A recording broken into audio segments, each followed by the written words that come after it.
যে মানুষগুলো ভেবেছে যে আমি দাঁড়িয়ে থাকবো আল্লাহর সামনে, কি জীবন তৈরি করলাম আমি, সাজাতে পেরেছি তো হিসাব দেওয়ার মতো, এই মানুষটার জীবনের দিকে তাকান। শত শত মানুষের জীবন এরকম পড়েছি আমি। হযরত ওমর একজন, তার ভেতরে তার সন্তানটা ভর্তি করলেন মাদ্রাসায়। হযরত আলী ওই সময় দেশের প্রধান বিচারপতি, তার সন্তান হাসান হুসাইন দুইজনকে দিলেন মাদ্রাসায়। হযরতে হুসাইন বারবার তিনি কলম ফেলে দিচ্ছেন, আব্দুল্লাহকে ডাক দিয়ে বলেন আমার কলম তুলে দাও। তিনবার ফেলে দিলেন, তিনবারই বললেন তুলে দাও। তার রাগ হয়ে গেছে, ডাক দিয়ে বলছে হুসাইন কলম ফেলো নিচে, আমারে তুলতে বলো, আমি কি চাকর, আমি কি তোমার খাদেম নাকি? হযরত হুসাইন রাগ করে বললেন তুমি তো শুধু খাদেম না, খাদেমের বাচ্চা খাদেম। সেই সময় তিনি প্রেসিডেন্টের ছিলেন। এক দৌড়ে বাড়িতে এসে বলে আব্বা আমি আর পড়বো না মাদ্রাসায়। কি হয়েছে? হুসাইন আমাকে মানুষের সামনে গালি দিয়েছে, তোমারেও দিয়েছে। বিচার যদি না করো মাদ্রাসায় পড়ো আমার বাদ। ঠিক আছে, জমার দিন বিচার হবে হাজারো মানুষের সামনে। খুতবা দিচ্ছিলেন তিনি, হঠাৎ আলোচনা বন্ধ করে দিলেন, ডাক দিয়ে বললেন হুসাইন আসো? হ্যাঁ, এদিকে আসো। তুমি আমার এই ছেলেকে মানুষের সামনে খাদেমের বাচ্চা খাদেম বলে গালি দিয়েছে। ধা দিয়েছি।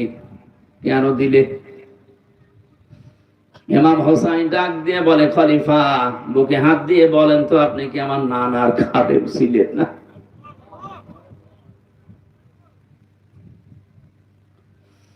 হযরত ওমরের কথা বন্ধ হয়ে গেছে, চোখ দিয়ে দরদর করে পানি ঝরছে। সামনে ডেকে বললেন এদিকে আসো, যে কথা বললেন এটা কি লিখে দিতে পারবে? কাগজ কলম নিয়ে আসে। খেজুরের পাতা নিয়ে এসেছে, উনি লিখে দিলেন এ ওমর আমার নানার খাদেম ছিল, আমি দেখেছি, ইতি হুসাইন ইবনে আলী। সই করে দিলাম, যা। কাগজটা হাতে নিয়ে চুমা খেলেন, ডাক দিয়ে বলেন নবীর সাহাবীরা বিচার হয়ে গেছে, আর কিছু লাগবে না। ছোট মানুষ তো হোসাইন বোঝে না, আব্দুল্লাহ বোঝে না, বলে বাবা বিচার তো শুরুই করলে না, হয়ে গেল কি করে? হযরত ওমর বলে সন্তান যে বিচার করেছি দুনিয়া না আখিরাতেও কাজে লাগবে। আমি যখন মারা যাব এই কাগজটা আমার কাফনের ভেতরে দিয়ে দিও। ময়দানে মাহশরে যখন আল্লাহ পাক তার বিচারের প্রথম স্টেপে আমাকে ডাকবে, জীবনের কিছু যদি আল্লাহর ভালো না লাগে এই কাগজটা তুলে দেখাবো, মাবুদ আমার জীবনের কোনো কিছু যদি তোমার কাছে কবুল না হয়, পছন্দ না হয়, এই কাগজটার দিকে একটু তাকাও, তোমার নবীর নাতি লিখে দিয়েছে আমি নবীর খাদেম ছিলাম, এই ওসিলায় হলো তুমি আজকে আমারে মাফ করে দাও। হিসাবে শব্দটা শুনতে যত ছোট মনে হচ্ছে, বিশাল ব্যাপার এটা। মানুষের ভেতরে যতদিন পর্যন্ত 100% এটার বিশ্বাস জন্মাবে না, ওর জীবন ততদিন পরিচ্ছন্ন হওয়া সম্ভব না।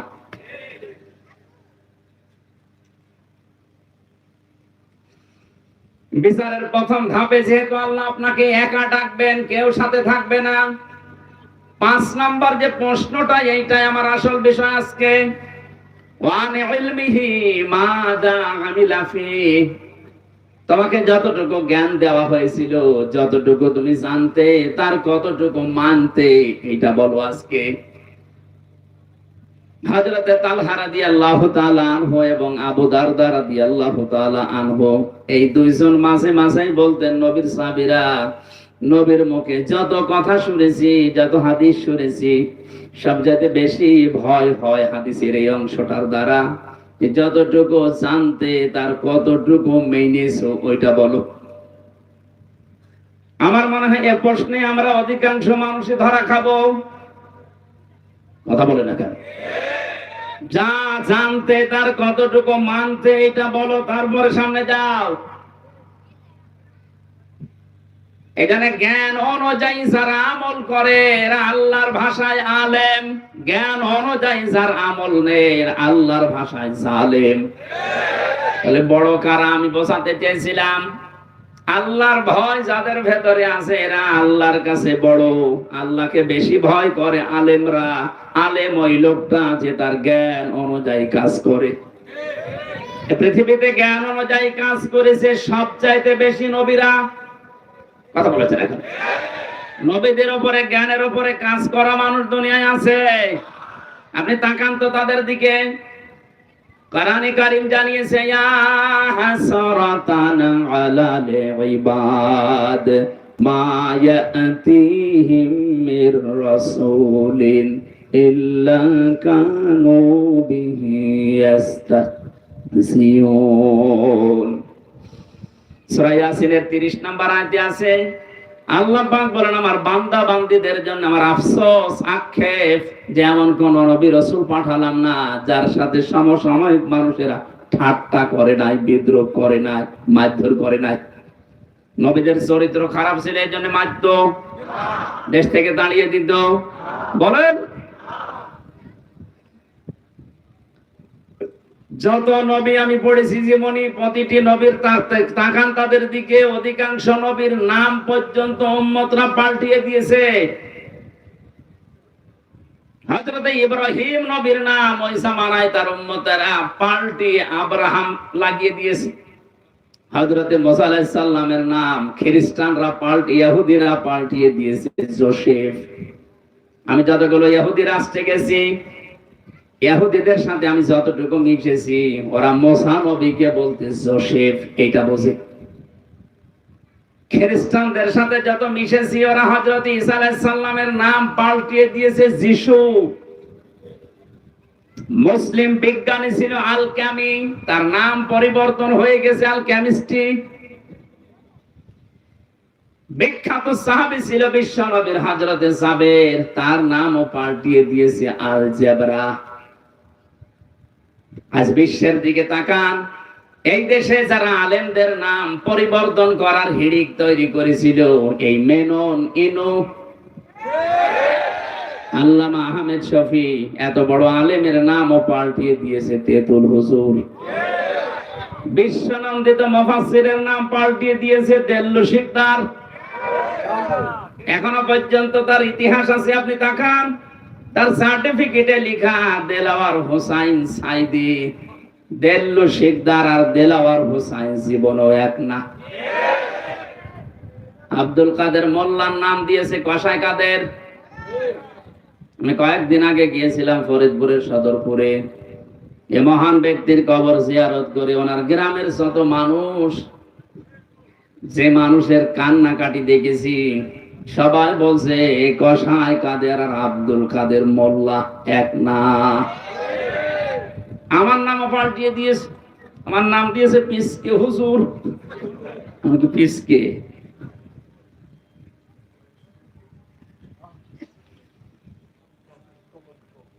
এই যে নাম সারা পাল্টিয়ে দেয়, পরিবর্তন করে দেয়, এই মানুষগুলো আল্লাহর নিজের কাছে তারা জালেম। সূরা হুজুরাতের ভেতরে আছে যারা মানুষের নাম পরিবর্তন করে দেয় এই মানুষগুলো যদি তওবা না করে আমাল্লাম ইয়াতুব ফাউলাইকা হুমুজ জালিমুন।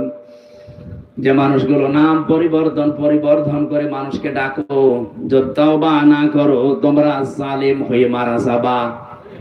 আমরা বিশ্বে এখন তাই দেখতে পাচ্ছি।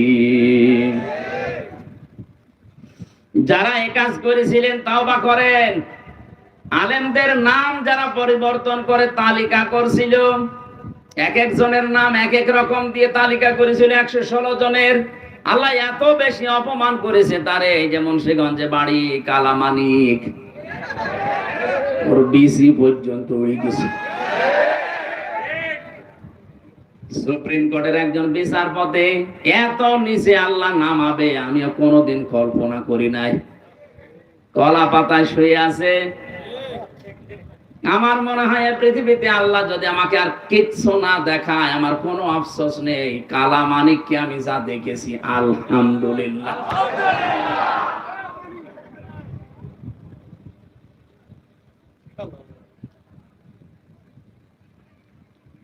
এবার আসেন তো যে কথা বলতে চাচ্ছিলাম, তাহলে আল্লাহর কাছে বড় যেহেতু আলেমরা, এদের সম্মান, মর্যাদা, ইজ্জত, শ্রদ্ধা এটা দেওয়া লাগবে, নয়তো আপনি নবীর উম্মত হতে পারবেন না।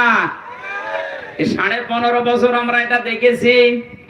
যারা আল্লাহর কোরআনের জ্ঞান, নবীর হাদিসের জ্ঞান থাকার পরে গোপন করে রেখেছে দুনিয়ার স্বার্থ পেয়ে, তাদেরকে আমরা দেখেছি অনেকে আলেম মনে করতে, অথচ আল্লাহর ভাষায় ওগুলো বড় জালেম। আর যারা জ্ঞান অনুযায়ী আমল করতে গেছে, তাদের তো শ্রদ্ধা সম্মান দূরের কথা, এত নিচে নামিয়েছে অত্যাচারে। আমি নিজে সাক্ষী, 3টা বছর আমার সাথে যা করেছে, সাধারণ মানুষের সাথে এরকম করে না। ওরা আলেম দেখলে দায়িত্ব দিছ হিন্দুদের। আমার দায়িত্ব পড়েছিল দেবদুলাল, সুব্রত বালা, চণ্ডীদাস, কি সুন্দর নাম না? দেখলেই বোঝা যাচ্ছে যে আমার প্রতি রহম করবে। আচরণই ওই রকম।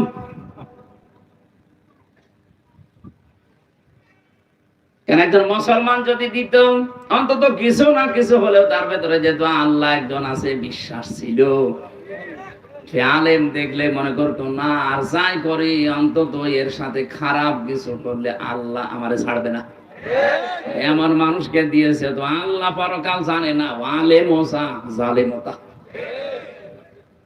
মাটির নিচে নিয়ে আমার 11 ঘন্টা টাঙিয়ে রেখেছিল।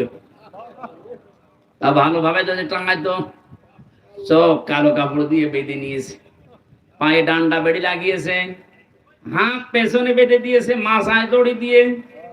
নামাজ কিসের, কখন আজান হয়, কখন কি হয় কিচ্ছু জানি না। 4 ওয়াক্ত নামাজ আমি আন্দাজে পড়েছি ইশারায়। আলেমদের সম্মান করা, শ্রদ্ধা করা দরকার ছিল আপনার। আর আপনি দাবি করেন আমি নবীর উম্মত, বেহেশতে আমার অধিকার আছে। হ্যাঁ, অধিকার আপনার আছে, জাহান্নামে আছে। কারণ আপনি নবীর উম্মতই হতে পারেননি এখনো। এই নবীর উম্মত হওয়ার জন্য যে 2টা গুণ বললাম, এই 2টা গুণ মানুষের আছে, অধিকাংশ মানুষের নেই। আল্লাহ তুমি আমাদেরকে এই 2টি গুণ অর্জন করার তৌফিক দাও, বলেন আমিন। আমি আর নিচে নামলাম না, কথার অর্থ বুঝতেছেন?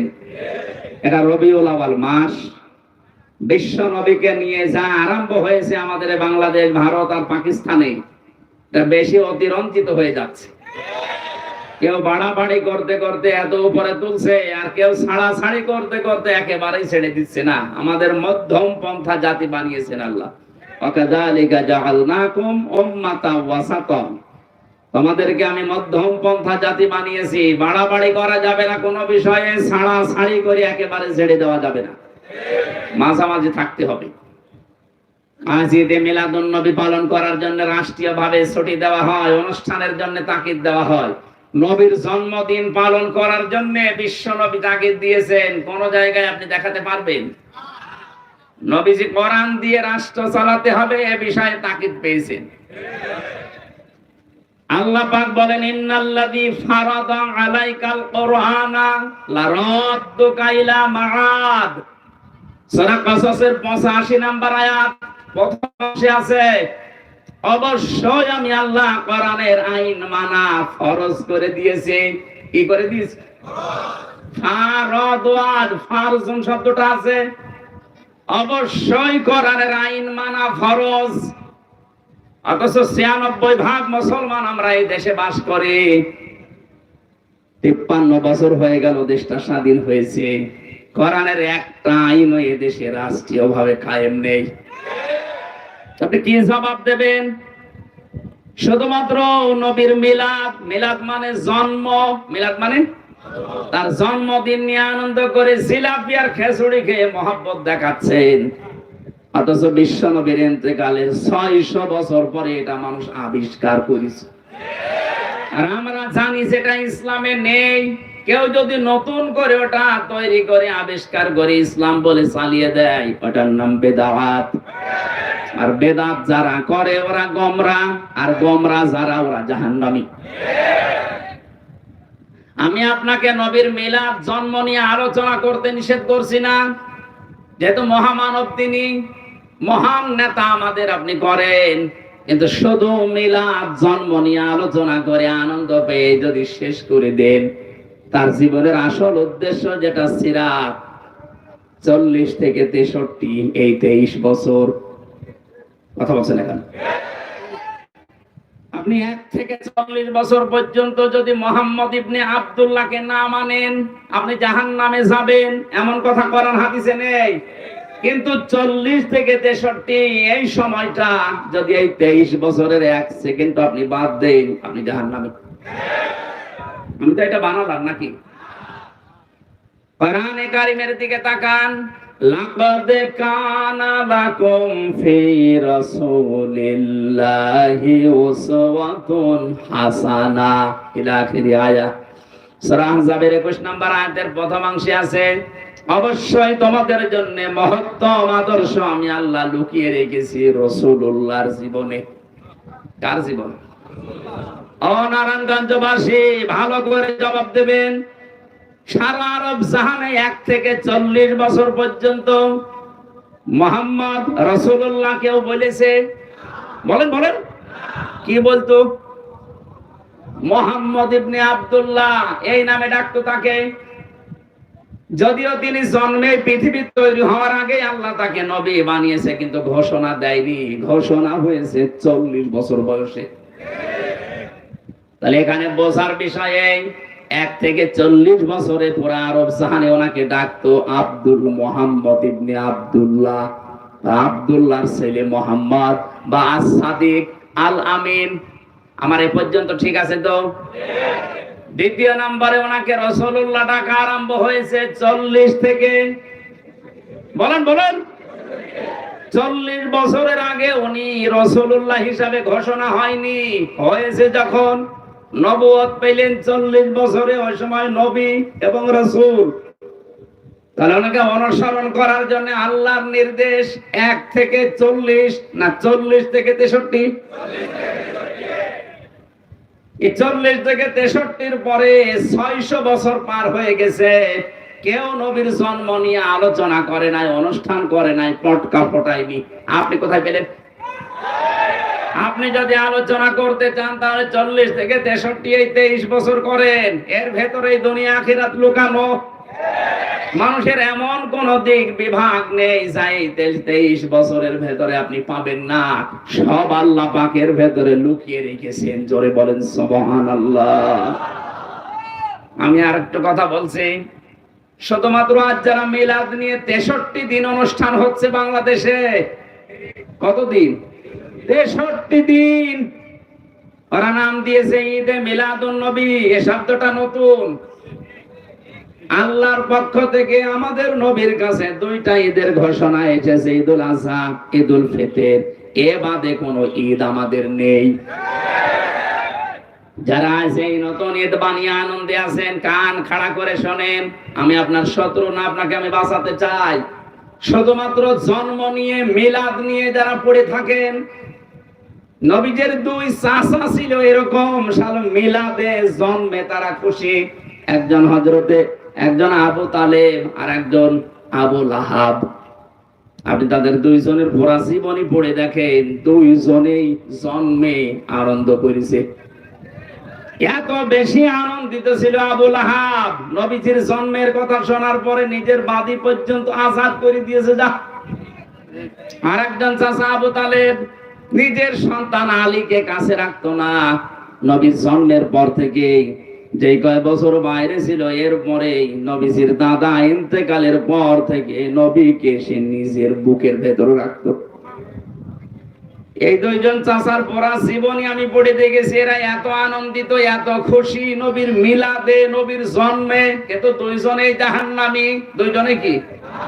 এরা যে জাহান্নামে যাবে তার প্রমাণ আল্লাহ কোরআনে দেয়নি। বলেন। সূরা কাসাসের 56 নম্বর আয়াত তার প্রমাণ, সূরা লাহাবের 3 নম্বর আয়াত তার প্রমাণ।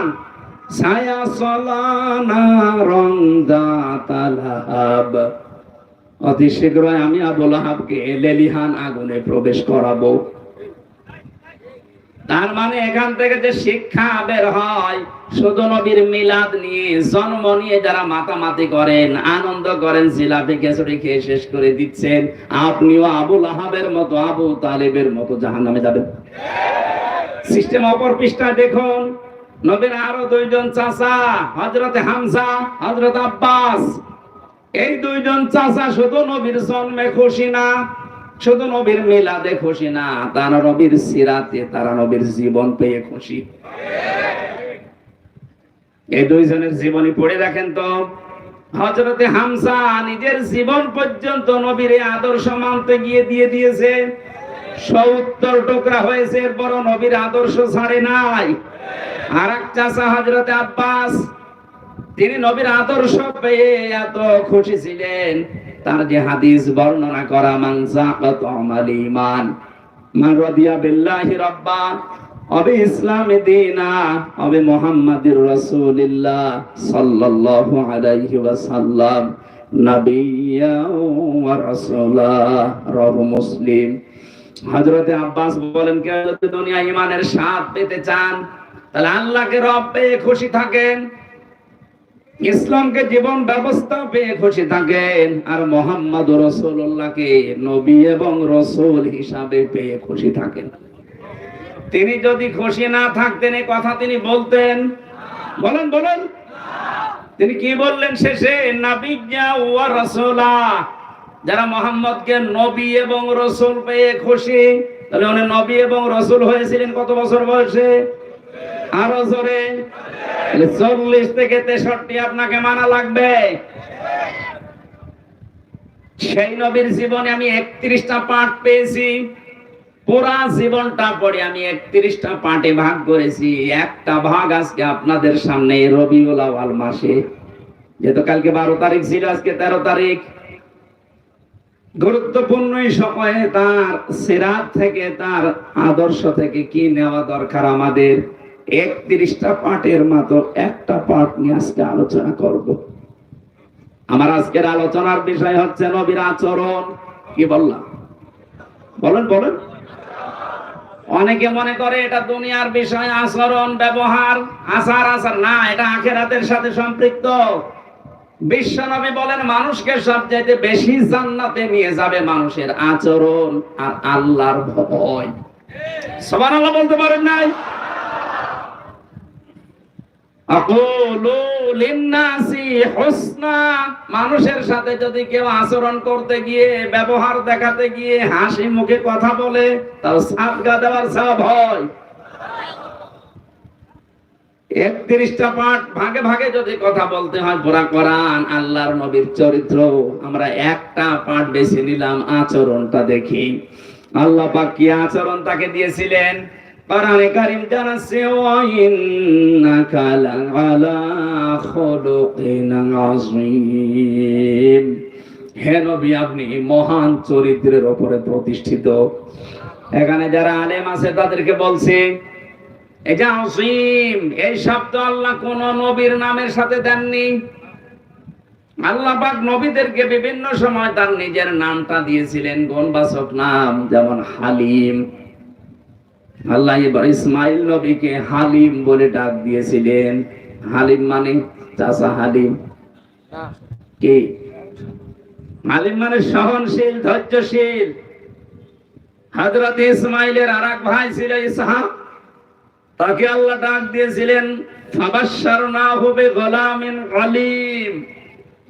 আমার জ্ঞানী বান্দা এটা, একজনকে হালিম, একজনকে আলিম, কিন্তু বিশ্ব নবীকে দিয়েছে আযীম।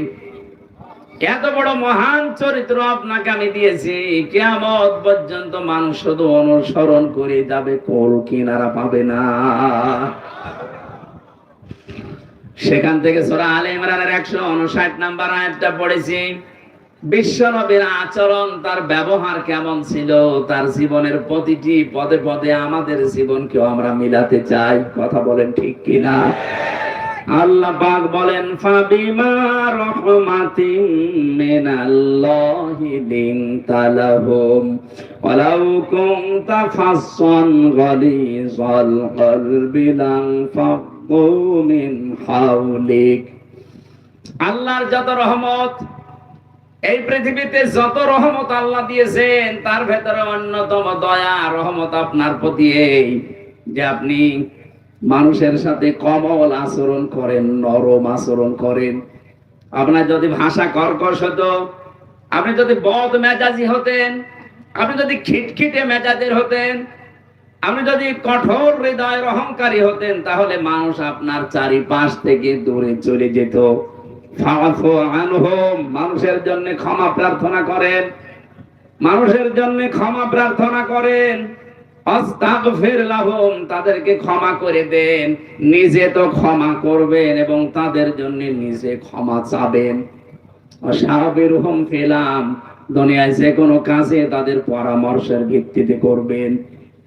ফাইদা আযামতা ফাতাওয়াক্কাল আলাল্লাহ, কোন কাজ যখন সিদ্ধান্ত নিয়ে ফেলবেন তখন ভরসা করবেন আল্লাহর উপরে। ইন্নাল্লাহা ইউহিব্বুল মুতাওয়াক্কিলিন, অবশ্যই আল্লাহ ভরসাকারীদের, যারা ভরসা করে আল্লাহর প্রতি তাদের ভরসা আল্লাহর উপরে করাই দরকার। এটা ছিল বাংলা মাতৃভাষায় অর্থ। এবার আমরা ব্যাখ্যায় যাচ্ছি। নবীজিকে আল্লাহ যত দয়া দেখিয়েছেন, যত গুণ দিয়েছেন, তার ভেতরে অন্যতম গুণ এইটা, তিনি কোমল হৃদয়ের ছিলেন, নরম, সফট, কোমল। এত নরম ছিলেন নবীজি, তার আচরণ ছিল নিজের শরীরের সাথে, পরিবারের সাথে, শিশুদের সাথে, মুরব্বীদের সাথে, বন্ধুদের সাথে, স্ত্রীদের সাথে, মেয়েদের সাথে, মা বাবার সাথে, যুদ্ধবন্দীদের সাথে, প্রতিবেশীর সাথে, এমনকি শত্রুদের সাথে। এরকম 27টা বিষয় আমি পেয়েছি তাফসীরে ফি জিলালিল কোরআন। ইবনে কাসির মুফাসসিরিন ইকরাম যেভাবে সাজিয়েছেন, আমরা কোরআনে কারীম থেকে ওইভাবে আমাদের জীবনে নবীর জীবন মিলাতে চাই। আমাদের আদর্শ কি কারো বাবা? বলেন বলেন। আমাদের আদর্শ কারো স্বামী, কারো চাচা? আমাদের আদর্শ একমাত্র, কেবলমাত্র, শুধুমাত্র বিশ্ব নবী মুহাম্মদুর রাসূলুল্লাহ সাল্লাল্লাহু আলাইহি ওয়াসাল্লাম। কালকে ধর্ম উপদেষ্টা ঘোষণা দিয়েছে, এদেশ থেকে যদি টাকা পাচার বন্ধ করতে চান, এদেশ থেকে যদি চাঁদাবাজি বন্ধ করতে চান, কিয়ামতের আগে বন্ধ করতে পারবেন না যতদিন পর্যন্ত বিশ্ব নবীর আদর্শ কায়েম না হবে। টাকা পাচার বন্ধ হয় না, চাঁদাবাজি যে বন্ধ হয় না, এটা 5 তারিখের পর থেকে আমরা অনেকে দেখেছি। কথা বলেন না কেন? এর আগে ছিল যেভাবে প্রকাশ্যে, হয়তো 5 তারিখের পরে অনেকে গোপনে আরম্ভ করেছিল। প্রকাশ্যে গোপনে কোন চাঁদা এদেশে হবে না যদি নবীর আদর্শ এদেশে কায়েম করা যায়। আর এটা কায়েম করবে ফেরেশতারা।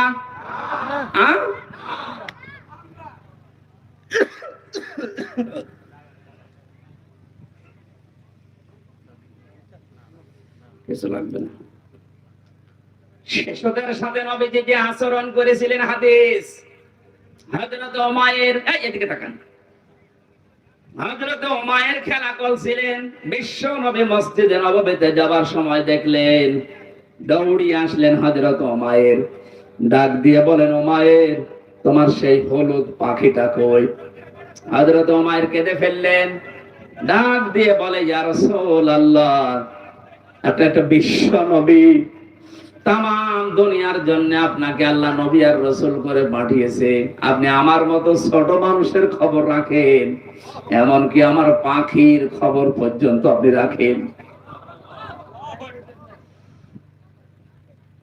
নারায়ণগঞ্জবাসী, আপনি কার আদর্শে অনুপ্রাণিত হয়ে স্লোগান দেন? আপনার তো স্লোগান দেওয়া দরকার ছিল, আমার নেতা, তোমার নেতা, বিশ্ব নবী। এই কথাটা কেন বললাম? এইদিকে তাকান, আল-আদাবুল মুফরাদ 3 নাম্বার হাদিস। এই পৃথিবীতে যার আদর্শ বিশ্ব নবী এখনো হয়নি, অন্য কেউ, কান খাড়া করে শোনেন, নবীজি এখনো যার আদর্শ হয়নি, অন্য কেউ।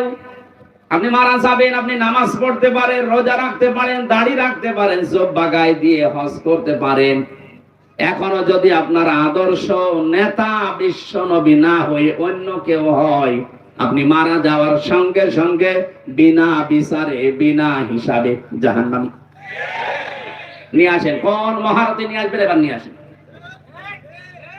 আপনার কোনো বিচার নেই, কোনো হিসাব নেই। এখন যদি বলেন এত শক্ত করে বলছেন কেন, হ্যাঁ কেন বলছে এবার তাকান। এই দুনিয়ায় একজন মানুষকে আল্লাহ নেতা বলে